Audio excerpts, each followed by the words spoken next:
With the success of massive multiplayer such as Nexus: The Kingdom of the Winds released in 1996 and Ultima Online following shortly after in 97, it became clear that there was a bright future to be had in online RPGs. In 1999, EverQuest exploded the genre stateside. The same year, and immediately after completing Chrono Cross, Square began to test the waters of the online universe. The developers of the company's first venture into the World Wide Web had quite a task ahead of them.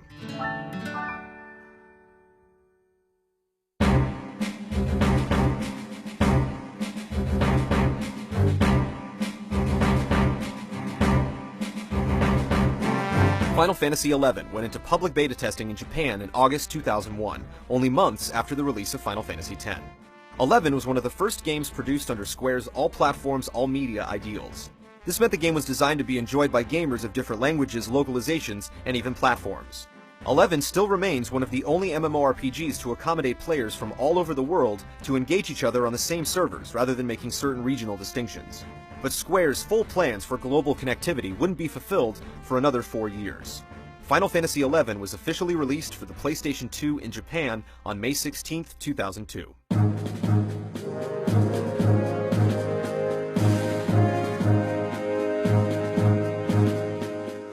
The project was directed by Koichi Ishii, known for his work with chocobos throughout the series, and produced by Hiromichi Tanaka. The patrons of the series, executive producer Hironobu Sakaguchi and image designer Yoshitaka Amano, also lent their expertise to the project. Nobuyoshi Mihara joined the team as a lead character designer, and Kumi Tanioka and Noishi Mizuta assisted Nobuo Uematsu with the massive score. Mizuta ultimately composed the music for the expansion packs that followed.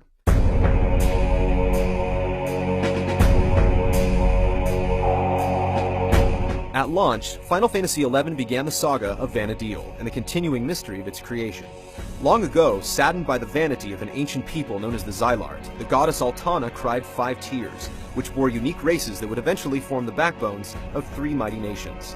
Without warning, a being known as the Shadow Lord released hordes of evil forces against the territories from his obsidian throne in Zarkabard. Each struggled with their own battles until the Archduke of Juno, a fledgling metropolis, united the nations under one banner, and eventually the Shadow Lord was subjugated.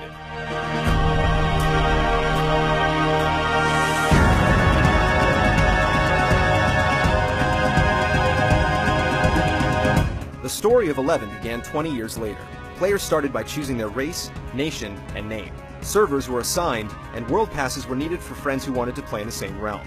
After a brief introductory cutscene, the inexperienced adventurers were faced with an expansive city to explore, and a hefty quest to begin.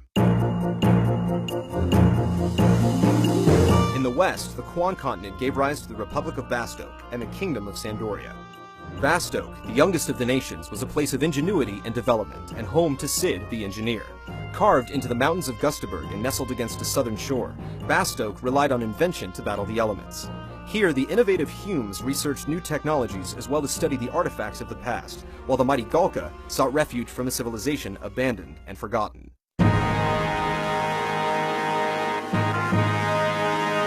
To the north, in the forests of Ronfar, the ancient kingdom of Sandoria stood as a testament of time. The once proud empire had fallen to years of turmoil and political intrigue, complete with an aging king and 2 warring princes. Across the sea on the continent of Mindardia, the mystical Taru Taru settled the Federation of Windurst among the plains of Saruda Baruda. Naturally akin to magic and aligned with the teachings of the Star Sibyl, the Taru Taru built their city surrounding Heaven's Tower, a giant magical tree. After the ravages of the Crystal War, several Mithra, known for their agility and instinct, sought solace among the Taru Taru and were granted haven within Windurst.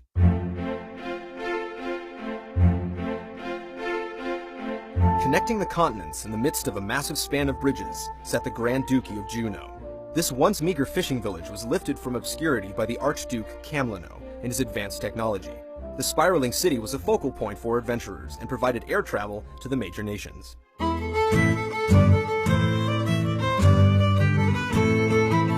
XI borrowed numerous conventions, including a number of different adventuring types, party-oriented fighting, and attaining powerful gear, as well as improving on several aspects of the genre, including chat systems, monster aggression, character weight and animation, and item creation. XI also featured in-game cutscenes that triggered when certain conditions were met, and it employed a fairly intuitive auto-translation system, both of which are still unique to Final Fantasy XI.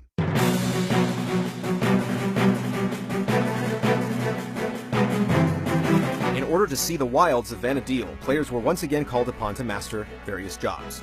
11 is one of the first MMORPGs to allow players to completely change their online professions, while maintaining previously earned experience.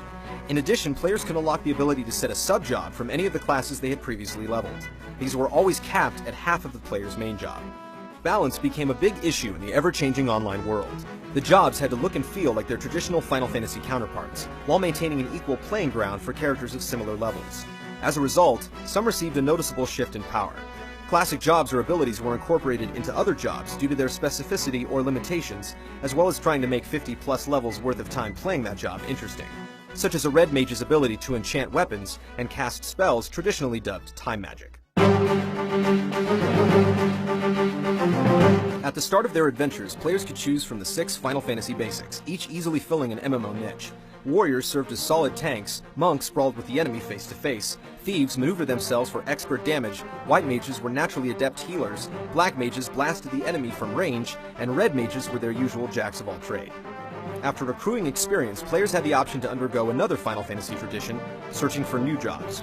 After seeking out a specific NPC and performing any number of tasks, level 30 players could follow the paths of the Paladin, Summoner, Dark Knight, Bard, Ranger, or Beastmaster.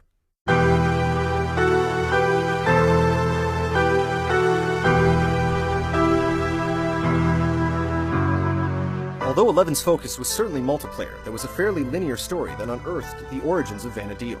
Each nation had its own set of missions and its own point of view of the beginnings of the main story, which told of the treachery of the Beastmen as they attempted to call forth the Shadow Lord within their respective strongholds.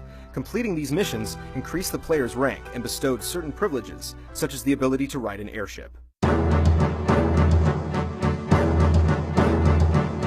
While gathering experience, players could also participate in Conquest, which earned glory for their nation and presents for their packs. Players could rise to level 50, and a number of important quests were hinged on level requirements. At 18, you could acquire your sub-job, at 20, attempt to tame a chocobo, and at 30, start hunting for extra jobs. While chocobos served their usual purpose of easing the cross-continent strain, friendly Moogles were given the important duty of keeping track of your online affairs, including switching jobs, managing your inventory, and furnishing your own online abode, which could be decorated with furniture and various objects. In addition to Final Fantasy XI passing over the Pacific, Vana'diel's borders were first expanded in 2003. Rise of the Xylart, originally entitled Visions of Jurat, was released in Japan at the same time as the US release of Final Fantasy XI, which included both the original Japanese launch content as well as its first pack of bonus material. The level cap of 50 was lifted, and after players completed some fairly arduous tasks, they could advance themselves to level 75. Rank was also increased from 6 to 10, and players could now complete the sagas of their various nations, which required them to trek through many of the new regions.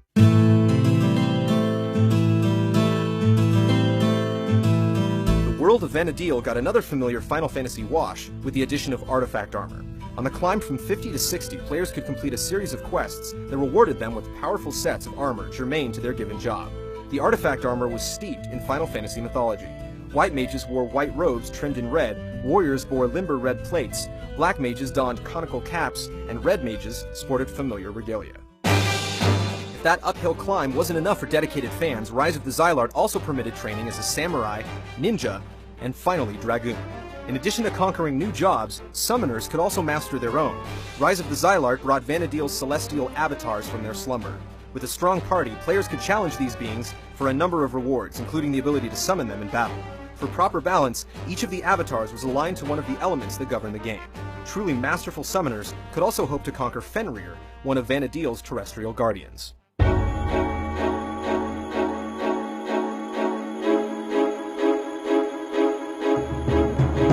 The world of Vana'diel nearly doubled with the additions of Zepwell and Elshamo Islands. Players could also visit the tropical Mithra homeland Kazam, as well as the ravaged Galka capital and the pirate haven Norg, where another Final Fantasy all-star dwelled.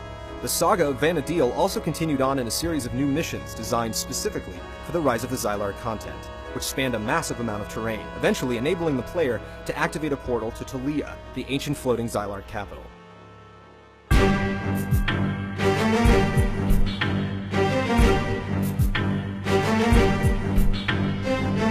In in 2004 the world grew again with the release of the second expansion, Chains of Promathia, in the US and Europe. Chains of Promathia began an intense and complicated series of missions that started tying up many of the mysteries put forth up to that point. It told the story of a Tabnazian girl named Preesh, a dark and sinister young boy, a gathering emptiness, and a long-forgotten prophecy foretelling the coming of the Twilight god Promathia.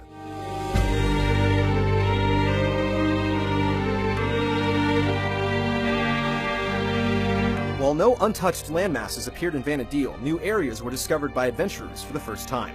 These included many that were accessible by everyone, and after the completion of certain missions, they could attempt to visit the ransacked countryside of Tabnazia, seek refuge in the survivor's safehold, explore the destruction at Cape Reavern, and eventually open the gateway to the celestial capital Altayu. Even though no new jobs were released with Chains of Promathia, the expansion contained a wealth of content. Promathia was also notably more difficult than prior adventures, requiring an enormous amount of time, commitment, skill, and friends willing to help you out. The payoff was well worth the effort, as Promathia rewarded players with new exclusive areas to explore and plenty of plot puzzles to solve. Diligent summoners could also attempt to challenge and command a new avatar after certain mission requirements were met.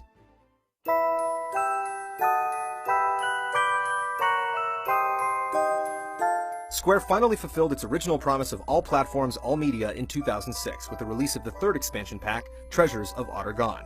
Along with the expansion, 11 was also released for the Xbox 360, marking the first time a Final Fantasy game was available for each console on the market.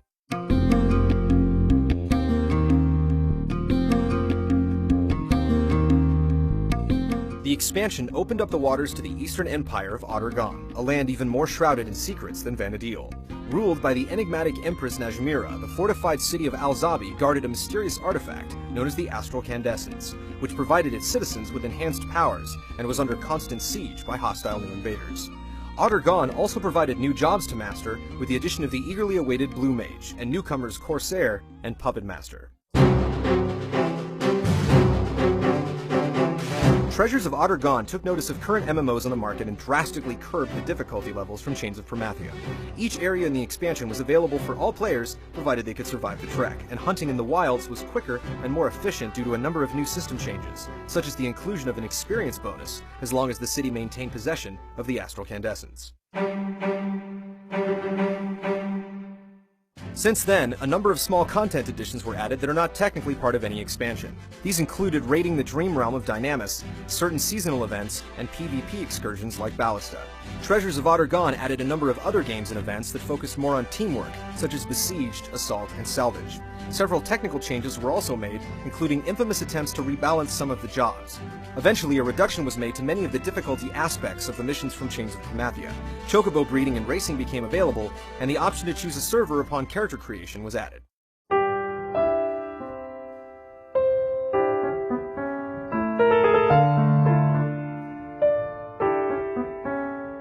As it stands today, the community of Final Fantasy XI is over 4 million strong, with hundreds of thousands of adventurers heading online every day.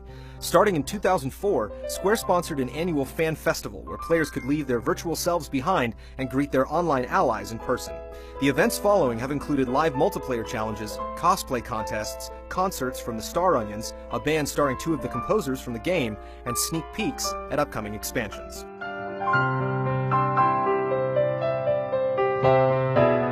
Despite featuring the most elaborate storyline and immense world map the series has ever seen, Final Fantasy XI was generally shunned by even the most dedicated fans of the franchise, who scoffed at its unconventional inclusion in the Roman numeral legacy. Criticisms were mostly laid upon the persistent grinding needed to ascend through the game's ranks, along with numerous unpredictable elements common to online play. Final Fantasy XI is also a very unforgiving experience, making you work your tail off for most of the landmarks in each job's progression. But some would argue that that's what makes its achievements so rewarding when the battle is finally won. Contributions from the active population and extensive expansions like Wings of the Goddess ensured that Vana'diel would keep growing as long as there were heroes brave enough to protect its lands and adventurers bold enough to seek out its secrets.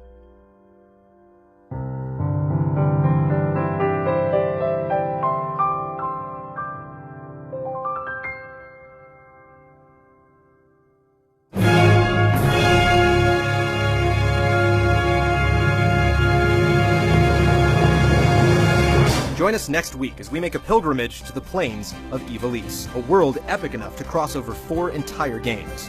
These include the original Tactical Voyage, an action-adventure murder mystery, a handheld fairy tale, and the 12th and most recent installment in this groundbreaking franchise.